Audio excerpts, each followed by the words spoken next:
बंदना हर बंदना, बंदना हर बंदना, गुण गाओ गोपाल राय, गुण गाओ गोपाल राय।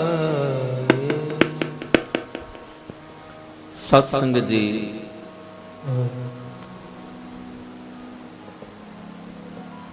गुरु बख्शी फतेह प्रवान करो जी। वाहिगुरु जी का खालसा,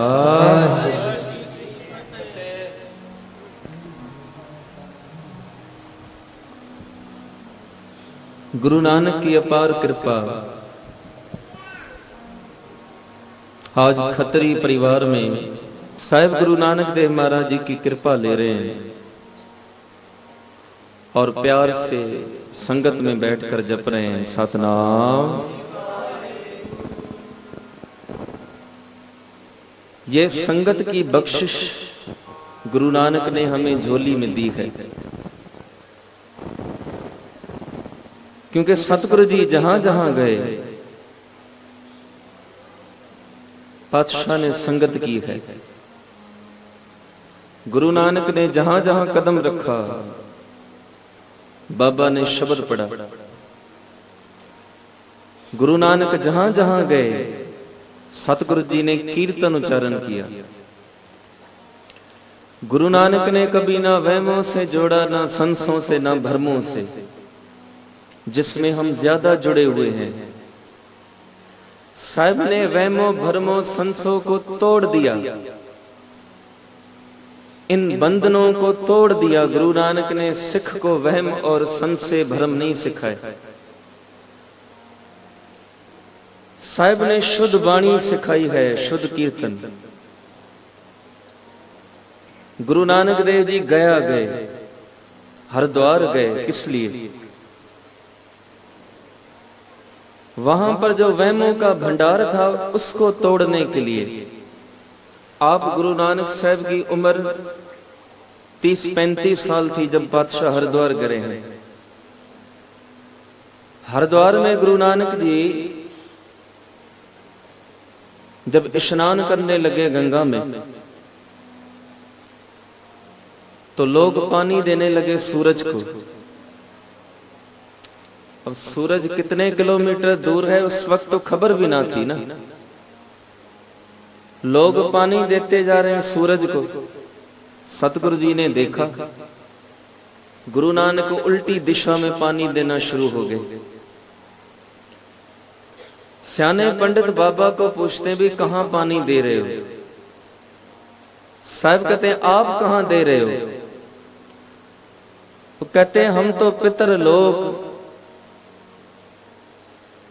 जो कि सूरज के करीब है अपने पितरों को पानी दे रहे। साहब कहने लगे, सतगुरु से पूछने लगे आप कहां पानी दे रहे हो? साहब कहते हैं कि मैं अपने खेतों में ननकाना साहब पानी दे रहा हूं, राय बुए की तलवंडी में दे रहा हूं। तो हंसकर कहने लगे कि राय बुए की तलवंडी कितना दूर है? साहब कहने लगे 500 किलोमीटर, अंदाजा है। तो हंसकर कहने लगे कि तेरा ये पानी 500 किलोमीटर तक कैसे जाएगा? तुम यहां तुम्हारे खेत तलवंडी में कैसे जाएगा? साहब कहने लगे भी आप बताओ आपका पितर लोग कितना दूर है, सूरज कितना दूर है? चुप हो गए। साहब कहते हैं आपको तो ये भी पता नहीं कि सूरज कितना दूर है, तो आपका ये पानी सूरज तक पहुंच सकता है। मुझे तो खबर है मेरा खेत कितना दूर है, तो मेरा पानी नहीं पहुंच सकता। आप लोगों को पता नहीं कि सूरज कहां है, कितनी दूर है। आपका पानी अगर सूरज तक पहुंच सकता है तो मेरा पानी जरूर मेरे खेतों तक पहुंच सकता है। सारे गुरु नानक देव महाराज को देखने लगे भी इतना ज्ञान। प्यारे हो, जीवत पितर न माने को मुए श्राद्ध करे। अगर अपने माँ बाप की सेवा करनी है तो जिंदा होते सेवा करो, उनकी मुट्ठी चापी करो, उनका कहना मानो, उनको प्यार दो, सत्कार करो। मरने के बाद शरीर खत्म हो जाता है, आत्मा तक आपकी ये रोटी नहीं पहुंचेगी। करो कृपा। सतनाम सतनाम सतनाम सतनाम। कबीर जी की बहुत अच्छी मिसाल याद आ गई। कबीर जी जब स्वामी रामानंद जी से सीखते थे ना, तो एक दिन स्वामी जी ने कहा भी जाओ जाओ जाकर गैया से दूध लेकर आओ। हाथ में बर्तन दिया, भी जाओ दूध लेकर आओ। तो जैसे कबीर जी गए तो पूछने लगे रामानंद जी से, भी दूध किस लिए? बोले आज श्राद्ध है, दूध इसलिए। तो कबीर जी गए दूध लेने के लिए, देखा कि गैया की मौत हो चुकी है, शरीर पड़ा है। जब देर लगी बहुत तो रामानंद जी खुद आ गए, कबीर को आवाज देते हैं, कबीर क्या कर रहा है? तो कबीर कहते हैं रामानंद जी, मैं कब से इसको गैया को आवाज दे रहा हूं, उठती नहीं है, दूध नहीं देती। मैं कब से इसको बुलाने की कोशिश कर रहा हूं, उठती नहीं है। अब उठेगी नहीं तो दूध कैसे देगी? तो रामानंद जी देखते हैं, कहते हैं कबीर बेटा ये मर चुकी है, अब ये तेरी आवाज नहीं सुनेगी, अब ये तेरे बोल नहीं सुनेगी, ना ही दूध देगी। तो कबीर जी सवाल पूछने लगे, रामानंद जी मेरे अंदर एक सवाल पैदा हो गया, बेटा बोलो। कहते ये गैया मर गई, इसका तो जिस्म भी यहां पर है, ये हमारे बोल नहीं सुन सकती, ये हमारी आवाज नहीं सुन सकती, ये दूध नहीं दे सकती। जो पितर यहां से चले गए हैं, जिनका शरीर तक नहीं है, उनके तक ये दूध कैसे पहुंचेगा? ये सामने इसका जिस्म है, मृत्यु जिस्म। मेरी आवाज इस तक नहीं पहुंच रही, जो पितर यहां नहीं है, ये दूध उन तक कैसे पहुंचेगा? करो कृपा। सतनाम। गुरु नानक देव महाराज जब पातशाह तारते तारते लाहौर पहुंचे, तो लाहौर का बड़ा सेठ था, सेठ दुनीचंद। आप हैरान हो जाओगे, ये करतारपुर की जमीन है ना, ये भाई दुनीचंद ने लेके दी थी बाबा गुरु नानक देव महाराज जी को। ये करतारपुर की जमीन जो आप देख रहे हो, ये गुरु नानक ने पैसों में खरीदी थी, ऐसे नहीं। भाई दोदा वहां सेवा करता था, वहां के राजा को सतगुरु जी ने, जिसकी जमीन थी, सतगुरु जी ने पैसे देकर करतारपुर की जमीन खरीदी है, कि कल कोई ये ना कहे कि ये जमीन मेरे बाप दादा ने दी है। तो वही भाई दुनीचंद, जिसके पास 7 किले जमीन है, उन किलों के नीचे बहुत सारी दौलत। दुनीचंद जी के पिता का श्राद्ध था, 36 ताम की रोटी में। तो साहिब गुरु नानक देव महाराज जी उस टाइम लाहौर थे।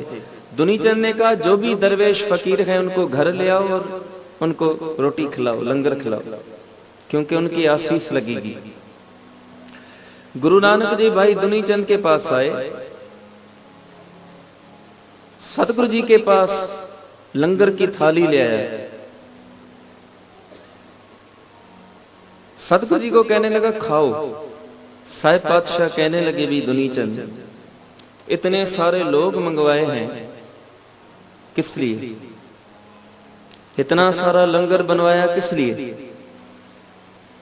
ये इतने प्रकार के ताम बनवाए किस लिए?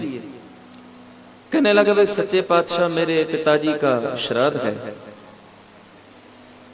और पंडित कहते हैं कि अगर मैं ऐसे ही श्राद्ध करता रहा, दान करता रहा हर साल, मेरे पिता स्वर्ग में हैं इस वक्त। करो कृपा सतनाम। अगर मैं ऐसे ही करता रहा तो मेरे पिता और स्वर्गों की खुशियां मानेंगे और ज्यादा स्वर्ग में इनको सुख मिलेंगे। साहिब हंस पड़े। गुरु नानक के चेहरे पर मुस्कान आ गई। वो कहने लगे भाई आप मजाक समझते हो? साहिब कहने लगे तू कहता है तेरा पिता स्वर्ग में है, लेकिन हम कहते हैं कि तेरा पिता तो भेड़िए की जून में है। करो कृपा सतनाम। भेड़िए की जून में भूखा बैठा है। हैरान हो गया। कहता ये नहीं हो सकता, मेरा पिता तो बड़ा धर्मात्मा था, बड़ा दान पुण्य करता था, मेरा पिता गरीबों को बड़ा देता था। सब कहते हैं इसका जवाब तो तेरा पिता ही देगा तुझे। जाओ ये लंगर लेकर जाओ। सतगुरु जी ने पता बताया, जंगल में जब जाओगे तो पेड़ के नीचे एक भेड़िया बैठा होगा, डरना नहीं है, ये थाली उसके आगे रख दो। चला गया अपने सेवकों के साथ। जैसे उस पते पर पहुंचा, वाकई एक भेड़िया बैठा हुआ है। थाली रख दी डरते डरते। जैसे उस भेड़िए ने थाली में मुंह मारा, लंगर छका, उसी टाइम भेड़िए की मौत हो गई। शरीर जमीन पर गिर गया। दुनीचंद और उसके सेवक करीब आ भी देखें तो सही, लंगर में कुछ मिला था कि खा के मर गया। करीब आया, सूक्ष्म रूह निकली, आवाज आई, वे दुनीचंद। दुनीचंद ने आवाज पहचानी। कहता है कौन? दुनीचंद मैं तेरा पिता। हैरान हो गया, पिताजी आप यहाँ? एक बात जरूर कहना चाहूंगा साथ संगत जी, दुनिया आपको बहुत लूटेगी डरा डरा कर। कई लोग आपको मिलेंगे। करो कृपा सतनाम। साहिब जी ने इस मामले पर गुरु जी ने, गुरु नानक देव महाराज जी ने पूरा श्लोक उच्चारण किया है। अब सुनिएगा। जे मोहा का घर मुहे, घर मुहे पितरी दे। अगर कोई घर में मर जाता है तो हम पितृ पूजा करते हैं। और अगर आपको कोई कहे कि आप मुझे सोना दे दें, चांदी दे दें, कपड़े दे दें, खाने पीने का सामान दे दें, और ये खाने पीने का सामान, सोना चांदी मैं आपका आपके पितरों तक पहुंचाऊंगा, तो साहिब कहते हैं सबसे बड़ा झूठ वो बोलता है। ये पूरा श्लोक है। जे मुहा का घर मुहे, घर मुहे पितरी दे, अगे वस्त सुजानिए पितरी चोर करे। चोरी कर रहा है वो जो ले रहा है ना आपको, आपके पितरों के नाम पर। जब ये परमात्मा के दरगाह में ये चीजें पहुंचेंगी ना, परमात्मा बोलेगा तू जो चीजें ले आए वो पहुंची तो नहीं, तू तो तूने चोरी करी। साहब कहते हैं वो चोर है जो खुद लेकर नहीं पहुंचा रहा। अगे वस सुनानिए पितरी चोर करे, वड्डिए हथ दलाल के। साहब कहते हैं अगर कोई चोरी करता है तो उसकी सजा। पिछले दौर में राजा महाराजा जब कोई चोरी करते पकड़ा जाता था, उसके दोनों हाथ काट दिए जाते थे। अगे वस्त सुनानिए पितरी चोर के, वड्डिए हथ दलाल के। वो जो आपको बोल रहा है मैं आपकी चीज वहां पहुंचाऊंगा पितरों तक, सब कहते हैं उसके हाथ काट दो, उसकी सजा यही है। पितरी चोर करे, अगे वस्त जानिए पितरी चोर के, वड्डिए हथ दलाल के, मुस्की ए करे। साहब कहते हैं समझो नानक अगे सो मिले जो खट्टे गाले दे। जो यहां सेवा करोगे करतार के दरगाह में वही कुछ मिलेगा आपको। जो यहां अपने हथी करके जाओगे वही मिलेगा। हाँ, अरदास के सदके अगर गुरु बख्श दे तो बख्श दे, जब सतनाम। कीर्तन के सदके बख्श दे तो बख्श दे। करो कृपा सतनाम। तो ऐसे भी लोग आपको मिलेंगे जो डरा धमका कर आपको आपके पैसे हड़प करने की कोशिश करेंगे। प्यारे हो, गुरु नानक ने यही कुछ सिखाया हुआ है। करो कृपा सतनाम। मेरे अगर किसी का विश्वास पक्का हो ना, फिर कोई कुछ बोल देना उसके अंदर को फर्क नहीं पड़ता, क्योंकि उसका विश्वास पक्का है। उसका गुरु सबसे बड़ा है, सतगुरु मेरा पूरा। छोटी सी दास्तां बता दूं, मेरे घर जब किन्नर आए थे ना, तो हम ज्यादा किन्नरों से ज्यादा डरते थे, औरतें तो ज्यादा डरती हैं। सतनाम, कुछ बोल ना दे। वो घर आ गए, कहने लगे भी बेटा हुआ है 5,000 रुपए दो। इत्तफाकन मैं भी खड़ा था। मैंने कहा काहे के 5,000? बोले 5,000 दे दो बधाई के। मैंने कहा नहीं देने। बोले मैं बददुआ दूंगी। दे दे। बोले बेटे को कुछ हो जाएगा, मतलब दे दे तू बददुआ, देखता हूं तेरी बददुआ बड़ी है या मेरे गुरु नानक की बख्शिश बड़ी है। तेरी बददुआ बड़ी या मेरे गुरु की अरदास बड़ी है, मेरे गुरु की बाणी बड़ी है। जिस गुरु ने यहां तक संभाला है, मुझे यकीन है उस गुरु पर वो आगे भी संभालेगा। तेरे ये बोल कुछ नहीं करने। हम किसके बोलों पर यकीन करते हैं? वो जिनके लबों पर कभी सतनाम वाहिगुरु का जाप नहीं होता, जो कभी नितनेम नहीं करते, जो कभी अमृत वेला नहीं उठते, उनके बोलों पर यकीन, उनसे डरते हैं। प्यारे हो, डरो ना। जब भी कोई मुसीबत पड़ जाए ना, शब्द गाया करो, सतगुरु मेरा पूरा, सतगुरु मेरा पूरा,